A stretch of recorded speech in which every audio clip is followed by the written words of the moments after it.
I've got a question, but I think I need a fairly lengthy intro. Since I've been visiting with you, my capacity for intense relationship has increased exponentially. My ability to be emotionally available is easy. And I was touched yesterday when you said, what you really have to look for, what you really want to do, is you want to look for somebody to love, not for somebody who's going to love you. And I really do get that. But what happens is, so you get somebody that you love, and that feels really good. So then they really love you. That really feels good too. And in being loved is such a wonderful feeling. Sometimes that overcomes the loving and almost is an addictive experience where you want it, you need it. You're in it. And then the minute you go there, because I really think this whole Abraham thing really is a journey from being afraid to love. That's basically the two ends of the stick. So if you're addicted to something, if you can lose it, then you can have fear. So I figured out that if I love myself, and I really love myself, and I love you, then if you love me, it doesn't become a need thing, it becomes an enjoy thing. But my question is about sex. Well, before you go there, before he goes there,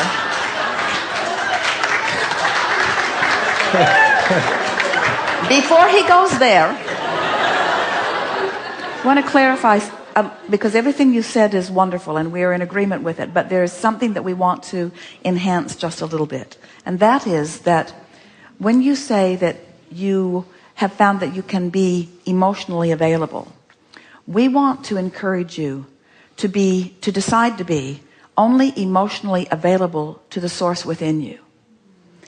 And then ask everyone who is your lover to rendezvous with you at that level. Because I can trust myself. And if I meet somebody just because I like them, doesn't mean I know them. And you have to know somebody long enough to trust them. Well, there's another reason for that. All of that may very well be true, but here's the reason that it is true if it is.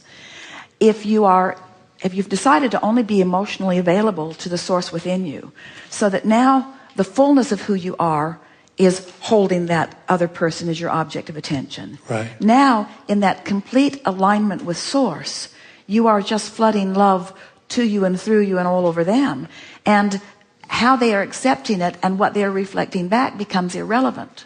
But if you don't take the time to do that, you see, that addiction that you were talking about is when you hold someone as your object of attention, and you are so right, it does feel so good. But then if they turn their attention away from you, which they must do, sure, because there are other things that they need to do and other people that they want to talk to. So when they turn their attention away, if you've become dependent upon them to be the source of this energy, now you're like a puppet that someone has let go of the strings. You don't have any power. So you're wanting to make sure that the source of your flow, the source of your alignment, the source of your love is your own connection with who you are. Then you never get depleted. It's why we call it source. Source is resourceful. Source just keeps resourcing. Where other humans often are depleted, and that's why they need you. What I get from it and what I got from it, because of you, really, is that ecstasy. I mean, we're talking, I've been able to go. It's unbelievable. I didn't know you could be like that. And I realized that all that is inside me. That's coming from me, that it is me. It's not the other person. It for sure is you. But the clarification that we want to make is, it's you because you've looked for love in all the right places finally. It's you because you're looking for that connection. You're coming to that alignment. It's you because you took the time to make sure that it is all of you. And that makes what you're getting back from another irrelevant to that. But because of law of attraction, once you're there, you must attract someone who has the capacity to do the same. And when you do, That's that ecstasy that you're So talking I've been about. looking for love in all the wrong places. Well, you're looking for love. Most people are looking for love in all the wrong places when they're wanting another person to give it to them. No, I mean, somebody may not be able to do what we're talking about. But coming back to the sex thing, okay, and this is like, so you're going along and you really are, you get it, and you are loving somebody. And you realize it really is about loving somebody. It's not about being loved. But then But we have to say something more. It's really about loving somebody. It's not about being loved. But even more than that, it's being the vibration of that which is love. Yes. In other words, that's the whole point of being in connection with who you really are. You become the vibrational equivalent and essence of that which is love. It's a vibrational thing, you see. That's why you can fly, yeah. But it seems like to me, and it happens with me, if you become physically involved with somebody and you're coming from that base of love, that's a whole nother amazing trip. But for some reason, that whole sex thing seems to wreck the other deal. I just don't understand how you make those two things work together so you don't lose it. Because it's so nice. And you go, oh, shit, I did it again. You know? I'm sorry.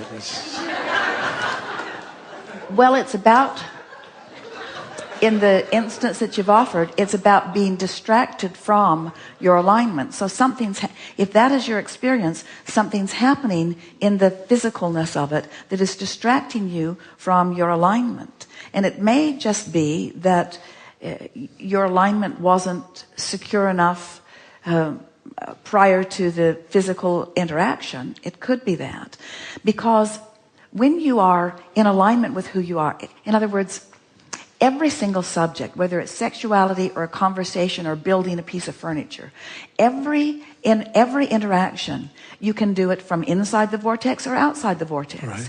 And anything that you do from inside the vortex is always infinitely more satisfying than if you do it from outside the vortex.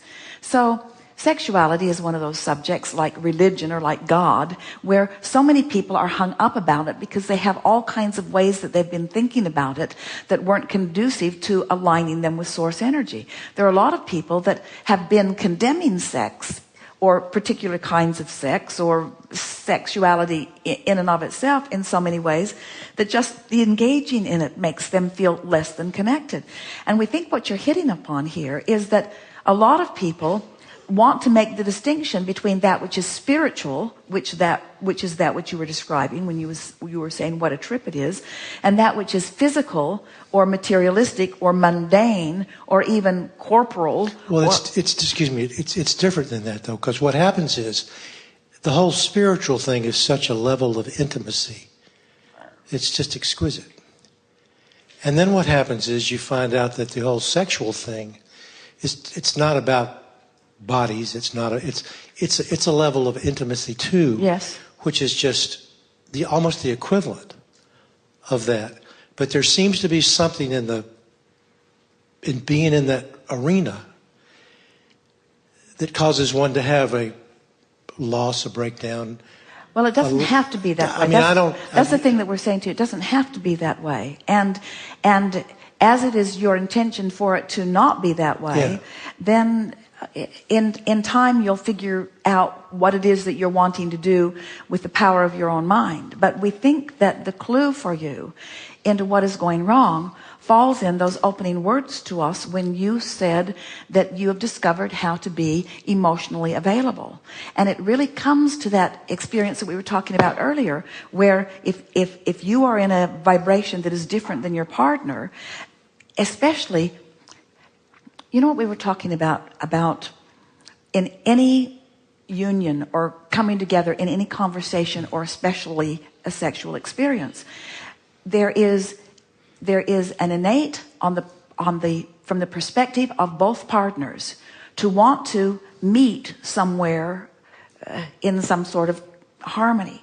And so if you're vibrationally here and your partner is vibrationally here, both of you, without even consciously knowing you're doing it, are trying to come to some sort of level. And we know for sure that you're doing it because you just told us that you want to be emotionally available. And so what we would do if we were standing in your physical shoes is that we would start building this emotional grid that says, I'm going to maintain my spiritual frequency, and I'm going to ask the universe to deliver to me a sexual partner that will meet me on those spiritual terms. Where I don't lose myself. Where you don't lose yourself. Yeah. Because, and isn't it always, whether it's a conversation or a sexual engagement, isn't it always losing yourself when you're willing to come to meet another partner? Yeah. And so a little, sometimes it's about, because the whole sexual game and the whole sexual attraction has a whole other set of rules. It sort of falls into the category of the way most people do most of their creating. There's a lot of power stuff that goes on in there that I find unpleasant. And so you just have to omit that from your vibrational frequency long enough that the partner that comes to you doesn't have it either. Or you could just say to yourself, I'm no longer emotionally available to anyone who's not in the vicinity of my emotion. That's the point, isn't it? I'm not gonna come. I'm not gonna be emotionally available anymore. I'm emotionally available. Come on in. And that's what your inner being says. Your inner being, the only reason that you could ever have negative emotion is because your inner being won't be emotionally available to you unless you're up to speed. In other words, your inner being is stubborn. Join us or don't, but we're not coming there. Yeah. I got another question that's totally unrelated to that. I watch you when you're being you, and you move your arms and your hands and you do all of these things. And then when you talk about being connected to the vortex, you always do this. It's right here.